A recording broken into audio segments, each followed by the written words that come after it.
একদিন দেখবা আর ঘুম ভাঙ্গে না, একদিন দেখবা চোখ বন্ধ হয়ে গেছে, এই চোখ আর খুলবে না,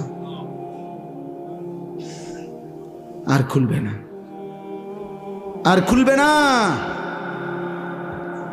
সেদিন বুঝবা স্বার্থপর এই দুনিয়া কাউকে মনে রাখে না, কাউকে না, কাউকে না, কাউকে মনে রাখে না। আমি অনুরোধ করলাম 1450 বছর আগে এক যুবক কৃষ্ণাঙ্গ ছিল, কালো, হাবশি, গোলাম, কৃতদাস, কালো চেহারার, কিন্তু আল্লাহকে রাজি করে গেছে, 5 ওয়াক্ত নামাজের সেজদা দিছে। আমার নবী সাল্লাল্লাহু আলাইহি সাল্লামের ভালোবাসা কলিজার মধ্যে ভরা ছিল। আরশে আজিমের মালিক বলছে, আল্লাহ বলছে আমি তোকে গ্রহণ করলাম। তো 1450 বছর পরেও পৃথিবীর লক্ষ কোটি ইমানদারের সন্তানের নাম বেলাল। বেলাল দেশে দেশে, বেলাল পৃথিবীর প্রান্তে প্রান্তে। বেলালের কোনো দেশ নাই, বেলালের কোনো সীমান্ত নাই। বেলাল পৃথিবীর এই প্রান্তে, বেলাল পৃথিবীর ওই প্রান্তে, সর্বত্র। এই একদিন মনে রাখো আব্বা, শহীদ শরীফ উসমান হাদি রাহমাতুল্লাহ আলাইহি, এই ইমানদার যুবকের নামও ইনশাআল্লাহ 1000 বছর পরে আমার বাংলার মাটিতে যেই সন্তান জন্ম নিবে, সেও বুঝ হওয়ার পরে শহীদ শরীফ উসমান হাদির নাম তার কলিজায় রব বসায় দিবে। 1000 বছর পরের প্রজন্ম তাকে চিনবে, মনে রাখো। এই পৃথিবীর তৃতীয় উসমান, উসমান হাদি, যে পৃথিবীতে সোনার অক্ষরে যারা নাম লিখে গেল, তৃতীয় উসমান ছিল। প্রথম উসমান, উসমান ইবনে আফফান, ইসলামের তৃতীয় খলিফা। দ্বিতীয় উসমান, 650 বছর এই পৃথিবীতে উসমানী খেলাফত, তুর্কি খেলাফত, অটোমান সাম্রাজ্যের প্রতিষ্ঠাতা ওসমান গাজী, তিনিও 650 বছর এই পৃথিবীতে ইসলামী খেলাফত ছিল, উসমানী খেলাফত। এই খেলাফতের যিনি প্রতিষ্ঠাতা ছিলেন তার নামও ছিল উসমান গাজী। উসমান সে দ্বিতীয় উসমান, আর এই তৃতীয় উসমান শহীদ শরীফ উসমান হাদি রাহমাতুল্লাহ আলাইহি। গোটা পৃথিবীতে ইনশাআল্লাহ তার নাম আলোচিত হয়েছে। হ্যাঁ, রাজনীতি আগেও কেউ করছে, পরেও কেউ করবে, কিন্তু কলিজার এত পানি, চোখের এত পানি আর কেউ জড়াইতে পারবে না। আল্লাহ আমাদেরকে কবুল করে নেন। এজন্য যুবক নষ্ট হয়েও না, চরিত্রহীন হয়ে, নারী দেখে দেখে শেষ হয়েও না। আজকে সেজদা করো। নবী সাল্লাল্লাহু আলাইহি সাল্লামের এই কথার কোনো জবাব দিতে পারতাম। কিয়ামতের দিন আল্লাহর নবী আমল নামা দেখে জিজ্ঞেস করবে, উম্মত আনিসুর রহমান, আমার উম্মত তুমি 365 দিনে, খোদার 1 বছরে একদিনও ফজরের নামাজ পড়লা না? তুমি আমার উম্মত, তুমি আমার উম্মত 30 বছর টানা সুদে খাইলা। 60 বছর বয়স তোমার, প্রতিদিন বিড়ি সিগারেটে খাইয়া গেলা। তুমি আমার উম্মত, 60 বছরও মনে পড়ে না এটা গুনাহ? 60 বছর বয়সেও মনে পড়ে নাই যে টেলিভিশনে নাচ গান দেখা গুনাহ? তোমার স্ত্রী 30 বছর বয়স পর্যন্ত, 30 বছরও কোনোদিন পর্দা করে নাই? তোমার মৃত্যু পর্যন্ত তোমার ঘরে নিয়মিত রঙিন টেলিভিশন চলতো, নর্তকী নাচতো, নাটক সিনেমা চলতো। তুমি আমার উম্মত। তুমি কবরে আসছো এটা কি নিয়া? হাসরে আসছো এটা কি নিয়া? আমি কি দেখে সুপারিশ করব? কথা বলে না। নবী সাল্লাল্লাহু আলাইহি সাল্লাম যে সুপারিশ করবে এটা জানেন? কথা বলেন না কেন? জানেন তো। সুপারিশের কোনো কাগজপত্র লাগতো না, কোনো ফাইল টাইল লাগবে না, এমনি। হ্যাঁ, তো আপনি কি দেখাইবেন? আরে বলেন না, আপনি কি দেখাবেন? এই সুদখোর বাপ, আপনি কি দেখাবেন? এই বিড়িখোর বুড়া মিয়া, 60 বছরের বুড়া চাচা, আপনি অনবিড়ি খান কোন লজ্জায়? আপনি চা দোকানে টেলিভিশন দেখেন কেন? এই বুড়া চাচা, আপনি যদি এখনো 60 বছর বয়সে এখনো রঙিন সিনেমা নর্তকী দেখেন, আপনার চোখে যদি কোনো লজ্জা না থাকে, আমনের ফুত নাতি আপনার থেকে কি শিখবে মিয়া? আমার বিরোধিতা করেন, কাল বলে দিয়েন এমন হুজুর, এমন ডাকাইতা হুজুর আজ জীবন আইন না।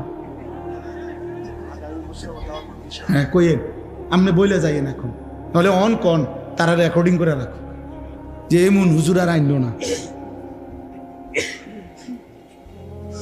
এই রুম ঢাকায় তো হুজুর তো দেখছি না, কিন্তু আপনি বলেন এই বুড়া চাচার এখনো লজ্জা হওয়ার সময় হয় না? আপনার 60 বছরও আপনার শরম হইতো না? ছি ছি ছি ছি, আপনার থেকে আখলাক শিখবে কিভাবে? আখেরাত শিখবে কিভাবে? প্রজন্ম চোখের সামনে শেষ হয়ে যাচ্ছে, আমাদের চোখের সামনে আমাদের ছেলে মেয়েরা চরিত্রহীন হয়ে যাচ্ছে, এক ওয়াক্ত নামাজ পড়ে না, মুসলমানের ঘরে রাত আসলে ঘুমা। আমি জীবনে একবার আমার আব্বারে জীবনে একবার বলছিলাম, আব্বা আমি এই মাদ্রাসায় পড়বো না, আরেকটা মাদ্রাসায় আমারে ভর্তি করায় দেন। আমার আব্বা বলছিল, ফুত পরের লোকমা ভাত আমার ঘরে খাইও না, সাবধান। পরের লোকমা দিতে নিষেধ করছে, যে বাইরো তোমার জেনে মনে কর ফললে পড়ো, না ফললে বাদ দাও, কিন্তু আমার ঘরে এক লোকমা ভাত খাইও না। কসম খোদার, চোখের পানি ফেলতে ফেলতে পরে মাদ্রাসায় গেছি গাজে, এই বাদ দিত না। হ্যাঁ, আহা, দুপুরবেলা মায়ের হাতের রান্না করা ভাত খাইয়া মুসলমানের বাচ্চাই নাফরমান সেই যে 2টা বাজে বাইরেছে, রাত 11টা বাজে ঘরে ফিরছে, আবার ভাত খাইয়া ঘুমায় গেছে। আহা, মা বাপ একটাবার জিজ্ঞাসাও করে না যে রে কিরে ফুত আসর নামাজ কই পড়ছো, মাগরিব কই পড়ছো, এসব এগো কারো কোনো কিছুর দরকার নাই তো, টিয়া হইলেই তো হইছে। টেনশন শুধু একটাই, বিদেশ যাইব নি, টাকা কামাই করব, পয়সা দরকার, পয়সা। তার নামাজ দিয়ে তে বুঝুক আমার টাকার দরকার। এই জন্য ফুতেরে কয় যে বুঝছি তোমারে দিয়ে হইতো না, কোনো কামে লাগলে লাগো, নইলে বাড়ি যান। টাকা দিলে লাইনে আছে, টাকা না দিলে বেলাইনে আছে। সন্তান বুঝা গেল, আপনার সন্তান আপনার টাকা উপার্জনের মেশিন বানাইছেন। এটা 18 বছরের ছেলেটা আপনাকে আল্লাহ দিছে পয়সা কামানোর লাগা, এটা এর মধ্যে আখেরাত নাই। আপনার স্ত্রীর আখেরাত নাই, আপনার মেয়ের আখেরাত নাই। এটাই সফলতা যে পয়সাওয়ালা জামাই সাইয়া মেয়েটা বিয়ে দিছি, খালাস সফল।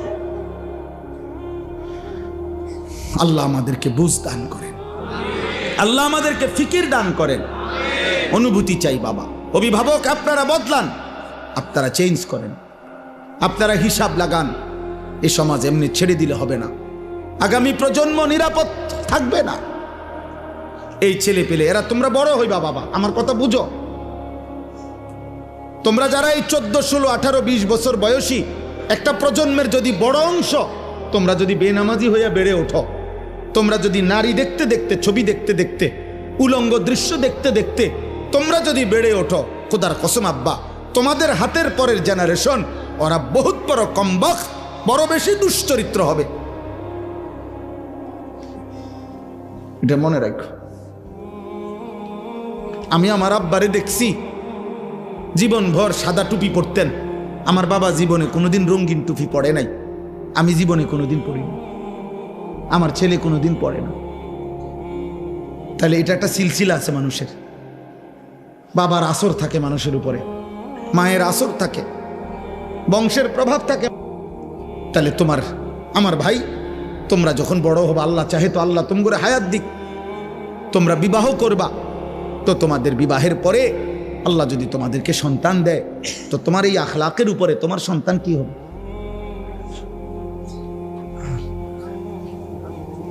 বলো ভাই।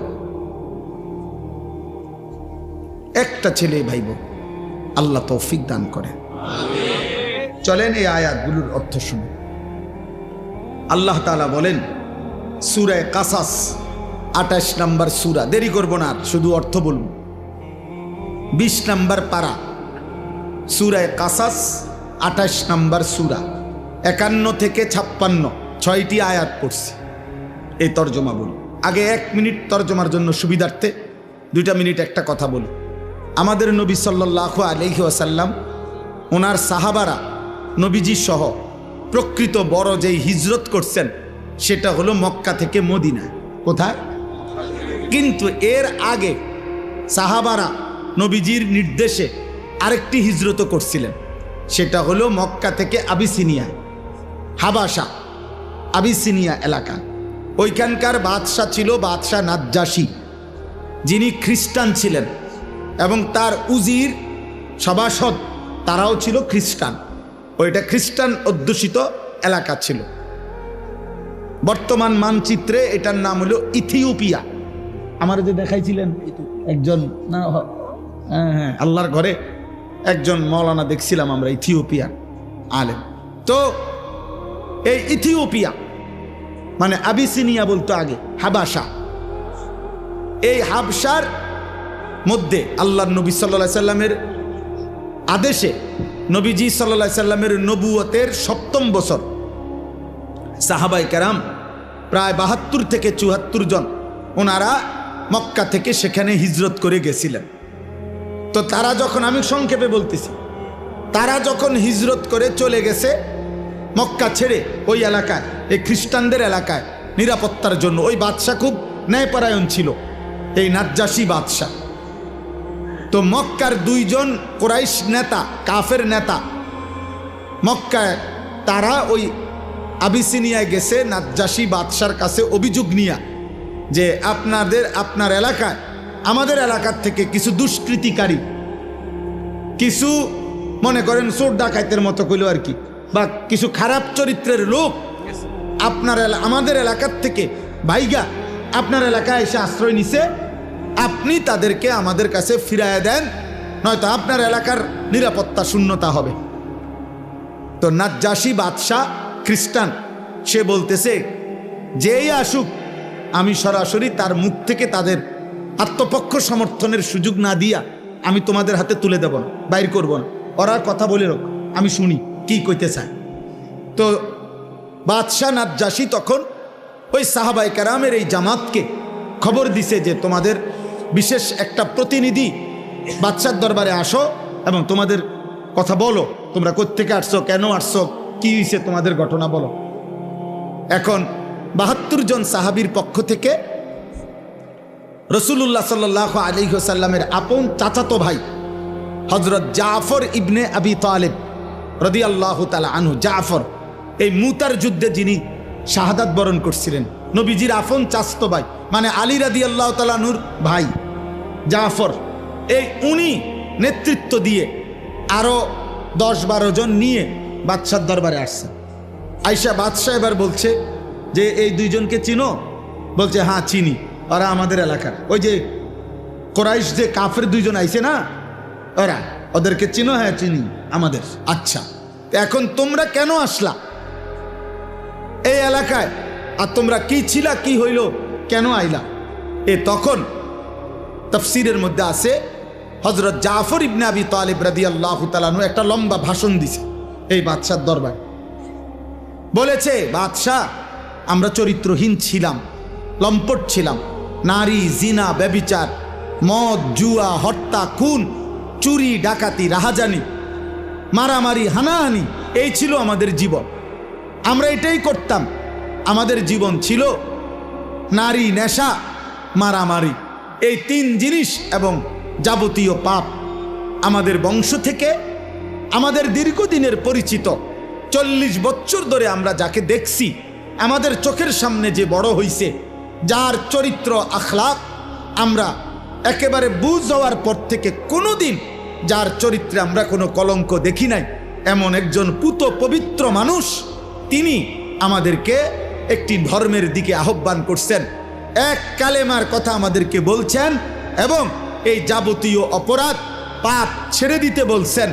তা আমরা আল্লাহকে মেনে ওই নবীর কথা অনুসরণ করে আমরা আগের যত মন্দ অভ্যাস এগুলো ছেড়ে দিছি এবং এখন আমরা আল্লাহর ইবাদত করি, আমরা মানুষের হক আদায় করি, ইনসাফের উপরে চলতে থাকি, এই আমাদের অপরাধ। এই কথাটা সত্য কিনা এটা অগরে জিজ্ঞেস। ওই যে এই 2 জন এখন মক্কার কুরাইশ এই 2 লোককে নাজ্জাশী বাদশাহ জিজ্ঞাসা করছে যে বলো বলো যে সে যে বলছে এই কথা ঠিক কিনা। এবার হেরা কহ ঠিক, কত তাহলে একটু আগে কি বললা, উল্টাটা বললা কেন? তারা আগে না খারাপ ছিল, এখন তো তারা ভালো হয়েছে। তখন এই শুনেন কথাটা, নাজ্জাশী বাদশাহ তখন উপস্থিত, তার খ্রিস্টান যারা সভাসদ মানে উজির নাজির, তারা তো সব বসে রয়েছে। তো তাদের সামনে বাদশাহ নাজ্জাশী তখন তিনি বললেন ওই যে জাফর রাদিয়াল্লাহু তাআলা আনহুকে, যে তাহলে তোমাদের সেই নবীর উপরে নাজেলকৃত যেই কিতাব কোরআন, আসমানি কিতাব, এটা আমার একটু শোনাও তো।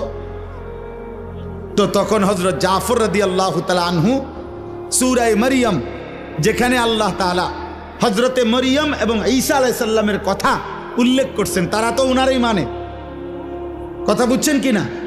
উনারে মানে না, খ্রিস্টানরা ঈসা এবং মরিয়মকে মানে। এই সূরাটা তেলাওয়াত করছে আল্লাহর দয়ায়, তিনি তেলাওয়াত করছেন আল্লাহর কোরআন। আর নাজ্জাশী বাদশার দুই গাল দিয়া, চোখ দিয়া অঝরে পানি ঝরতেছিল। পুরা মজমার যত উজির নাজির সব অঝরে কাঁদতেছিল। যখন তেলাওয়াত থামছে তখন তিনি বললেন নাজ্জাশী, যে আল্লাহর কসম, আমি তোমাদের নবীর নাজিলকৃত এই কোরআনের কথা আমি সর্বান্তকরণে মেনে নিলাম। উপস্থিত অনেক লোক এবং বাদশাহ কালেমা পড়ে ইমানদার হলেন। এরপরে আল্লাহর নবী সাল্লাল্লাহু আলাইহি সাল্লাম যখন নিজে সশরীরে মক্কা থেকে মদিনায় হিজরত করে গেলেন, মদিনায় হিজরতের 7 বছর পর 7ম হিজরিতে মদিনার ইহুদিদের সাথে সাহাবাদের নবীজির একটা চূড়ান্ত যুদ্ধ হয়েছিল, খায়বরের যুদ্ধ। এই খায়বরের যুদ্ধে আল্লাহ তাআলা যখন মুসলমানদেরকে বিজয় দিছেন, এই বিজয়ের পরপর তখন ওই আবিসিনিয়াতে যেই সাহাবীরা এতদিন ওইখানে ছিল, উনারা আর ওইখান থেকে যারা খ্রিস্টান ধর্ম থেকে মুসলমান হয়েছে, এরকম একটা প্রতিনিধি দল মদিনায় আল্লাহ রাসূল সাল্লাল্লাহু আলাইহি সাল্লামের কাছে আসছে। এখানে আসছে আর কি, মদিনায় এখন আসছে। আসার পরে তারা আল্লাহর নবী সাল্লাল্লাহু আলাইহি ওয়াসাল্লাম ওনার কাছে তারা বলছে, আমরা আপনার প্রতিনিধির হাতেই আমরা প্রথম তেলাওয়াত আল্লাহর কোরআন শুনেই আমরা কালেমা পড়ছি, এবং আমরা ইতিপূর্বেও আমাদের নবী ঈসার উপরে নাজিলকৃত ইনজিল এবং আমাদের নবী ঈসাকে আমরা আপনার কোরআনের বর্ণনা যেরকম ঈসা নবীর ব্যাপারে আল্লাহর বান্দা, তিনি আল্লাহর পুত্র না, আমরা ঠিক এটাই মানতাম এবং ইনজিল আমরা মেনে নিছি। আবার আপনার কোরআনও মানলাম, আপনার উপরও আমরা ঈমান আনলাম। আমরা কারো সাথে মন্দ আচরণ করি না। আমরা আপনার জন্য এখন আমাদের আর্থিক সম্পত্তি থেকে সাদাকা করতে চাই, দান করতে চাই। আমরা আমাদের আখলাক ওনাদের সংস্পর্শে আমরা শুনাইলাম। এই কথাগুলো যখন শুনাইছেন তখন আল্লাহ তাআলা কোরআনুল কারীমের এই আয়াতগুলো নাজিল করে এই মানুষগুলো যারা আসছে, যারা আগে নবীর উপরে ঈমান রাখছে, ইনজিল মেনে নিছে, এখন আবার পুনরায় কোরআন শুনেই মেনে নিছে, নবীজিকেও মেনে নিছে, আল্লাহ তাদের প্রশংসা করতে গিয়ে কোরআনুল কারীমের এই আয়াতগুলো নাজিল করেছে। এবার দেখেন তরজমা। আল্লাহ তাআলা বলেন, ওয়ালাকাদ ওয়াসালনা লাহুমুল কওলা লাআল্লাহুম ইয়াতাযাক্কারুন। আল্লাহ তাআলা বলেন, আমি আল্লাহ আমার কোরআনের মধ্যে যাবতীয় কথা বারংবার বলেছি। কোনো কথাই আমি অস্পষ্ট, অগোছালো, সামান্য ইঙ্গিত, অল্প স্বল্প বলে ছেড়ে দেই নাই। প্রত্যেক কথা আল্লাহর প্রতি ঈমান, রাসূলের প্রতি ঈমান, আখিরাতের প্রতি ঈমান, যা বলা দরকার তা বারবার বারবার বারবার, এই ওয়াসালনা শব্দের অর্থ বারবার বারবার বলেছি, যেন আমার বান্দার কলিজায় ঢোকে, যেন প্রত্যেকেই আমি আল্লাহর কথার থেকে উপদেশ গ্রহণ করতে পারে।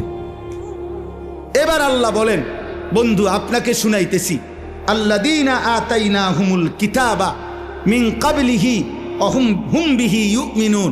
যে মানুষগুলো আপনার সামনে আছে, এরা ইতিপূর্বে আমি যেই আসমানি কিতাব নাজিল করেছিলাম ইনজিল, তার উপরে ঈমানদার ছিল। ওরা না বললো আমরা ছিলাম, আল্লাহ স্বীকৃতি দিছে, হ্যাঁ এরা ছিল। ওয়া ইদা ইউতলা আলাইহিম, আবার যখন তাদের সামনে আমার কোরআন তেলাওয়াত করা হলো, ক্বালু আমান্না বিহি, এরা সাথে সাথে বলছে আমরা এটাও মেনে নিলাম। ইন্নাহুল হাক্কু মির রাব্বিনা, এই কোরআন নিশ্চয়ই আমাদের আল্লাহর পক্ষ থেকে সত্যি সত্যি নাজিল হয়েছে। সুবহানাল্লাহ। ইন্না কুন্না মিন ক্বাবলিহি মুসলিমিন, ইতিপূর্বেও আমরা আল্লাহর আনুগত্যই ছিলাম, আজ আমরা নতুন করে আখিরি নবীকেও মেনে নিলাম, কোরআনকেও মেনে নিলাম। আল্লাহ বল বন্ধু এবার তাদের পুরস্কার শোনেন। উলাইকা ইউতাউনা আজরাহুম মাররাতাইন, আল্লাহ বলেন আমি আল্লাহ ওয়াদা দিলাম ইতিপূর্বেও যারা আমি আল্লাহকে মেনে নিছে, এখন আপনাকেও মানছে, কোরআনকেও মানছে, আমি আল্লাহ ওয়াদা দিলাম তাদের প্রত্যেকটি নেক আমলের বিনিময় আমি আল্লাহ দ্বিগুণ দ্বিগুণ ডাবল ডাবল নিয়ামত পুরস্কার প্রতিদান দিতে থাকব, সওয়াব দিতে। তাদের প্রত্যেক আমলের ডাবল ডাবল নেকি, প্রত্যেক আমলের কি। এজন্য পূর্ববর্তী দিন যদি কেউ ইয়াকিনের সাথে মেনে আবার ইসলাম গ্রহণ করে, কালেমা গ্রহণ করে, কোরআন গ্রহণ করে, আল্লাহ বলেন তার প্রথম পুরস্কার হলো তার সব আমল ডাবল ডাবল নেকি। আল্লাহ বলেন এ দেখেন আরেকটু, আল্লাহ বলে বন্ধু এরা তো আগেও ইমানদার ছিল, এখনো আবার ইমানদার হইল, এ কারণেও তাদের নেকি দ্বিগুণ দ্বিগুণ। কিন্তু শুধু এই কারণে না, তাদের মধ্যে আরো কিছু গুণ আছে। এবার আল্লাহ এই গুণগুলোর প্রশংসা করতেছে, যে এদের মধ্যে আরো কিছু গুণ আছে, এই গুণগুলো কারণেও আমি আল্লাহ কিয়ামত পর্যন্ত যার মধ্যেই থাকবে তাদেরকেও আমি আমার নেকি দ্বিগুণ দ্বিগুণ দিতে থাকব। এক বিমা সাবারু, তারা আমি আল্লাহর হুকুমের উপরে সবর করেছে, ধৈর্য ধারণ করেছে। একবার বলেছি ঈসা নবীকে মানো, মানছে। এখন বলছি আখিরি নবীকে মানো, মানছে। একবার বলছি ইনজিল মানছে, আবার বলছি কোরআন মানতে, এখন তারা কোরআন মেনে নিছে। তাহলে তারা আমার হুকুমের উপরে ধৈর্য ধারণ করেছে। অতএব যে আমার হুকুমের উপরে ধৈর্য ধারণ করে আমি তার নিয়ামত, তার নেকি, তার পুরস্কার দ্বিগুণ দ্বিগুণ দিতে থাকব। দুই ওয়ায়াদরাউনা বিল হাসানাতিস সাইয়্যিআ, তাদের একটা বড় স্বভাব, তারা যেই কোনো মন্দ আচরণের জবাবে উত্তম আচরণ দ্বারা সেটা প্রতিহত করে, এটা তাদের, এজন্য তাদের পুরস্কার দ্বিগুণ। আর এই গুণ যার মধ্যে থাকবে, মন্দ আচরণের জবাবে যে উত্তম আচরণ করবে মানুষের সাথে, আমি তাকেও দ্বিগুণ দ্বিগুণ নেকি দিতে থাকব। তিন নাম্বার ওয়ামিম্মা রাযাকনাহুম ইউনফিকুন, আমি আল্লাহর দেওয়া রিজিক থেকে তারা আমার পথে সাদাকা করছে, দান করছে, এ কারণে তাদের পুরস্কার দ্বিগুণ দ্বিগুণ। এই পুরস্কার কিয়ামত পর্যন্ত যারা আমি আল্লাহকে মেনে আমার পথে প্রতিনিয়ত দান সদকা করতে থাকবে তাদের নেকিও আমি আল্লাহ দেব দ্বিগুণ দ্বিগুণ। চার নাম্বার ওয়া ইজা সামিউল লাগওয়া আরাজু আনহু ওয়া ক্বালু লানা আমালুনা ওয়া লাকুম আমালুকুম, আল্লাহ বলে তাদের একটা বড় বৈশিষ্ট্য, যেই কোনো বেহুদা কথা, বেহুদা কাজ, মন্দ কথা, গুনাহ মিশ্রিত কথা, অশ্লীল কথা, বেহায়া কথা, অসভ্য কথা, নাজায়েজ কথা, হারাম কথার কোনো মজলিস পরিবেশ তারা যখনই দেখে শুনে আরাজু আনহু, তারা তার থেকে সরে যায়। আর তাদেরকে গুনার এই কথার মধ্যে যদি যোগ দিতে বলে, ও আইও না, দূর বইও না, গপ মারি, গীবত করি, পরের গালিগালাজ করি, তারা বলে লানা আমালুনা ওয়া লাকুম আমালুকুম, তোমার কাজ নিয়ে তুমি থাকো, আমি আমার আল্লাহ নিয়ে আসি। সালামুন আলাইকুম, তোমার জন্য আল্লাহর কাছ থেকে শান্তি কামনা করছি, আল্লাহ যেন তোমাদেরকেও হেদায়েত দেয়। লা নাবতাগিল জাহিলিন, কোন জাহেল, মূর্খ, নাফরমান, পাপীর সঙ্গী আমরা হতে রাজি না। আল্লাহ বলে এটা তাদের আখলাক, এজন্য তাদের পুরস্কার দ্বিগুণ দ্বিগুণ কিয়ামত পর্যন্ত। আমার যে বান্দা ইমানদার, কিশোর তোমাদেরকে বলি, যুবক তোমাদেরকে বলি, বয়স্ক বাবা আপনাদেরকে বলি, আমাকেও বলি, পর্দার আড়ালের মা বোনকেও বলি, আল্লাহ বলছে যে মন্দ কথা, মন্দ কাজ, গুনার কথা, নাপাক কথা, নাজায়েজ কথা, হারাম কথা, গালিগালাজের কথা, অসভ্য কথা, বিশ্রী কথা, নোংরা কথা, কুফরি কথা, শিরকি কথা, নিফাকি কথা, বিদাতি কথা, কবিরা কথা, হারাম যত কথা, যত পরিবেশ, এখান থেকে যে অ্যাভয়েড করে চলে, আড়াল করে চলে, আল্লাহ বলে বান্দা তোর এই ধৈর্য সবরের কারণে তোর প্রত্যেক আমলের বদলা আমি দ্বিগুণ দ্বিগুণ দেব। সর্বশেষ আল্লাহ বলেন, হে নবী, শেষ কথা, আমি আপনাকে যা কিছু বলছি বন্ধু, আপনি তো বলবেন, পুরস্কার তো দিতে থাকবেন, দেব আমি। তবে একটা কথা বন্ধু মনে রাখবেন, আমার কথা, এই কোরআনের কথা, আখিরাতের কথা, কবরের কথা, আমার কালেমার দাওয়াত আপনি তো দিতে থাকবেন। তবে এটা শুধু মনে রাখবেন, চূড়ান্ত হেদায়েত শুধুমাত্র আমি আল্লাহর হাতে, কোনো মাখলুকের হাতে নেই। এই জন্য বাপ, আমি যে কথাটা মাঝখান দিয়ে বলছি, আমি যদি মৃত্যু পর্যন্ত বলে যাই, আমাদের সমস্ত হুজুররাও যদি মৃত্যু পর্যন্ত বলে যায়, পৃথিবীর সব বক্তা, সব ওয়াইজ, সব পীর, সব বুজুর্গ একত্রে বলে গেল, মূলত পরিবর্তন, হেদায়েত, চূড়ান্ত হেদায়েত এটা কার হাতে? আল্লাহর হাতে। ইন্নাকা লা তাহদি মান আহবাবতা, হে নবী, আপনি একা চাইলে কাউকে হেদায়েত দিতে পারবেন না। ওয়ালাকিন্নাল্লাহ ইয়াহদি মান ইয়াশা, বরং আল্লাহ যাকে চান তিনি তাকে হেদায়েত দিবেন। ওহুয়া আ'লামু বিল মুহতাদিন, প্রকৃত পক্ষে হেদায়েত পাবে কারা কারা সেটা আল্লাহই জানেন। কে জানেন? একটা উদাহরণ দেই। আবু জেহেল নাম শুনছেন কিনা? আবু লাহাব নাম শুনছেন কিনা? আবু বকর নাম শুনছেন কিনা? ওমর নাম শুনছেন কিনা? তো মনে করেন এই চারজন মানুষের নাম বললাম, চারজনই কুরাইশ, চারজন একই বংশের লোক, একই মহল্লার মানুষ, একই মক্কার মানুষ, নবী সাল্লাল্লাহু আলাইহি সাল্লামের আশেপাশে থাকে এরা। আল্লাহ তাআলার দায়িত্ব নিয়ে পেয়ে নবী সাল্লাল্লাহু আলাইহি সাল্লাম কালেমার দাওয়াত, ইমানের দাওয়াত আবু জেহেলকেও দিছে, আবু লাহাবকেও দিছে, আবু বকরকেও দিছে, ওমরকেও দিছে। কিন্তু আসমানওয়ালা রব আল্লাহ বলছে, বন্ধু আবু বকরকে আমি নিলাম, আবু জেহেলকে নিলাম না, ওমরকে নিলাম, আবু লাহাবকে নিলাম না। যদি বলেন এই দুইজনকে কেন নিলেন, আল্লাহ বলবেন আমার ইচ্ছা। যদি বলেন এই দুইজনকে কেন নিলেন না, আল্লাহ বলবেন আমার ইচ্ছা। কার ইচ্ছা? আল্লাহ। এই জন্য নওজোয়ান তোমাদেরকে বলি, শেষ কথা, রাত গভীর আব্বা মনে রাখো, তুমি ছাড়াও ইসলাম বিজয় হবে। হ্যাঁ, সেদিন আবু জেহেলকে ছাড়া, আবু লাহাবকে ছাড়াও ইসলাম বিজয় হইছে, কালেমার বিজয় হইছে, পৃথিবীময় আল্লাহর দ্বীন প্রচার হইছে। অতএব আমরা এতটুকুই শুধু যে আমরা বলি, আমাদের জিম্মাদারি এটাই, যত চিৎকারি করি, যত আহাজারি করি, যত চোখের পানি ফেলি, ফায়সালা কোথায়? কোথায়? খালাস, আমরা এই আশায় আছি যে ফায়সালা তো আসমানওয়ালা দিবে। অতএব মাহাদি আসবে, দাজ্জাল বের হবে, ইসলামের বিজয় হবে, দাজ্জালের পতন হবে, ইহুদিদের পতন হবে, পৃথিবীময় ইসলামের খেলাফত উড়বে, কালেমার পতাকা উড়বে।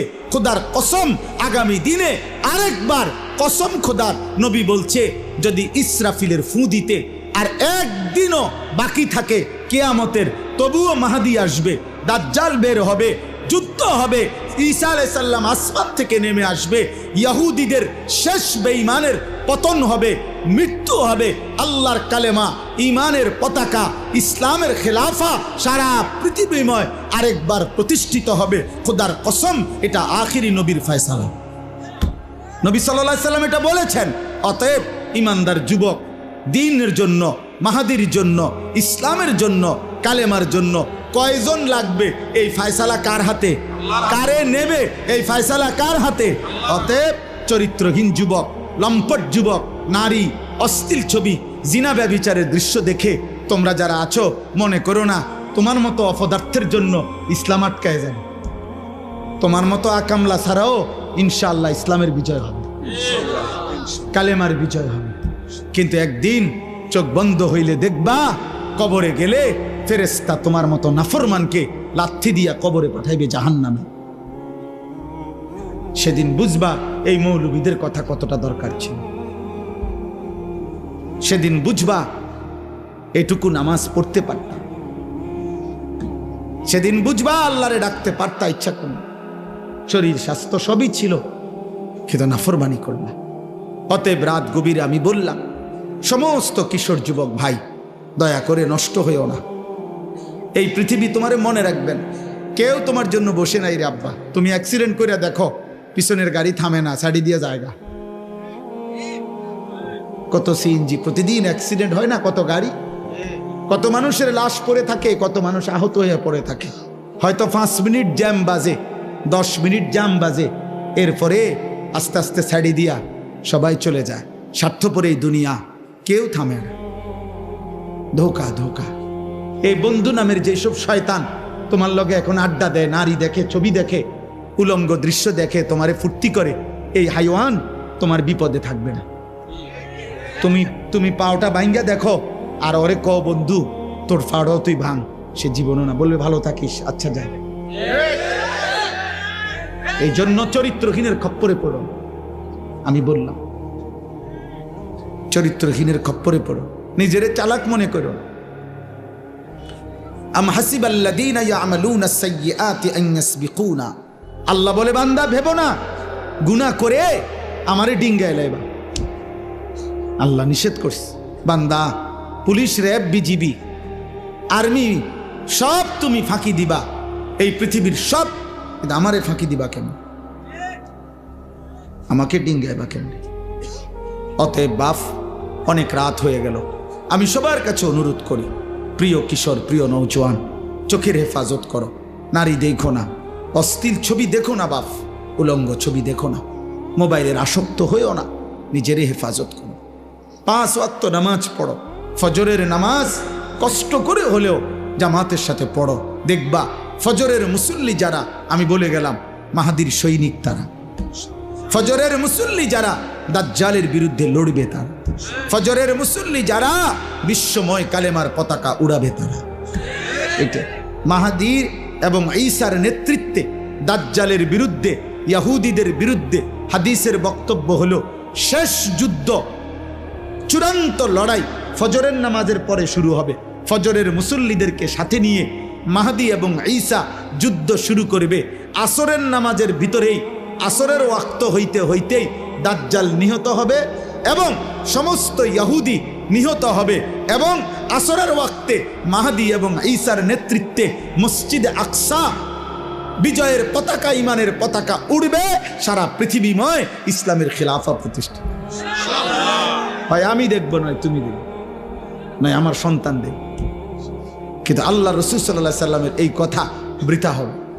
কোনো জালেমের পতনের আগে কেউ বোঝে না কেমনে পতন, কেমনে পতন, কিন্তু যে সময় জায়গা সে সময় সবাই বোঝে যে এমনি যাইতে আছে। বোঝেন নাই? হ্যাঁ, হেলিকপ্টার উঠবার আগে কেউ বুঝছে না যে হেলিকপ্টার দিয়ে যাইব না অটো দিয়ে যাইব, কেউ খেয়াল করতে, কিন্তু যখন হেলিকপ্টার ছেড়ে দিছে সবাই বুঝা লাইছে যে এই জায়গা। এটাই পৃথিবী। ফেরাউন, মুসা আলাইহিস সালাম নদী দিয়ে যে রাস্তা হয়েছে 12টা, 1 মিনিট শুনেন তো। ফেরাউন পাশে আইসা দেখছে যে নদীর উপরে রাস্তা, 12টা রাস্তা, এটা দিয়ে মুসার বাহিনী পার হয়ে গেছে। ফেরাউন বলতেছে তার অনুসারীদেরকে, চলো আমরাও পার হই, ধর্ম, কিন্তু তুই তো বাদশাহ, তুই খোদা, নাউজুবিল্লাহ, তুই তো খোদা দাবি করো, তুই তো বাদশাহ, তো তার তো এটা বোঝা উচিত ছিল এত বড় নদীতে 12টা রাস্তা, এটা আমি বরাদ্দ দিলাম না, আমি স্যাংশন করলাম না, আমি উদ্বোধন করলাম না, এটি করতে গেল রাস্তাটি। আপনি কথাটা বুঝছেন? তোর তো এটা বোঝা দরকার আগে তো। কিরে কিরে এটি কে করলো আমার এলাকায়? আমি কো আল্লাহ বলে না, ব্যাক লাইবা না, মুসার রঙে রঙে আসো, সামনে আগাও, আগাও না, এখনই না বুঝবা রাস্তা করতে গাইছে। এরপরে ডুবে গেছে কিনা বলেন? এই জন্য বুঝাই, কোন জালেম পতনের আগে বুঝে না পতন কিভাবে হবে, কোন পাপী জানে না। অতএব দোস্ত, রাসূলুল্লাহ সাল্লাল্লাহু আলাইহি সাল্লামের কথা সত্য, সত্য সত্য, সঠিক তো ইনশাআল্লাহ। আরেকবার যুদ্ধ হবে, জিহাদ হবে, আরেকবার কালেমার পতাকা উড়বে ইনশাআল্লাহ। এ আমগরো ডেইলি মানুষে কয় অনেকেই, হুজুর সেফে থাকেন, সাবধানে বললেন, পরিবেশ পরিস্থিতি ভালো না। 300 বছর আগে, 3000 বছর আগেরও কাউরে যদি আপনি কবর থেকে উঠান, এ উনারা মলো মানুষ উনারে কইছে সেফে থাকেন, পরিস্থিতি ভালো না।